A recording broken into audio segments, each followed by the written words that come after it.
વિશ્વામિત્રી પર દબાણના કેટલા સબૂતો જો આપવું? આ સબૂત શું સરકાર માટે, કલેક્ટર માટે, કમિશનર માટે, ભાજપના નેતાઓ માટે, સત્તા પર બેઠેલા અધિકારીઓ માટે?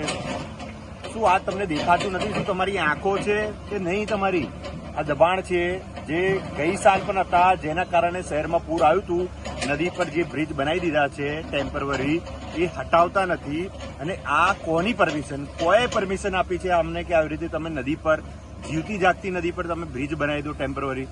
કોની લેખિત પરમિશનથી થયું છે? એ અધિકારી જે કોઈ હશે એને હાઈકોર્ટમાં, સુપ્રીમ કોર્ટમાં જવાબ આપવો પડશે, કારણ કે આ ગંભીર બેદરકારી છે. આના જ કારણે કંઈક ને કંઈક ગઈ સાલ વડોદરા શહેર ડૂબ્યું છે. અને આજે કરોડો રૂપિયા, અબજો રૂપિયા તમે લોકો વિશ્વામિત્રીની સફાઈ માટે, વિશ્વામિત્રીને ઊંડું કરવા માટે જે વપરાઈ રહ્યા છે, એ આની ભૂલને કારણે થયા છે. જો આ ભૂલ હજુ એવી ને એવી રહેશે તો ફરીથી કરોડ રૂપિયા ખર્ચ્યા બાદ પણ શહેર પાણીમાં ડૂબી જશે. કારણ કે અગાઉ 19 થી 20 ઇંચ વરસાદ પડેલો છે, પરંતુ શહેર આ રીતે ડૂબ્યું નહોતું. જે ગઈ સાલ ફક્ત 9 ઇંચમાં શહેર આખું ડૂબ્યું હતું.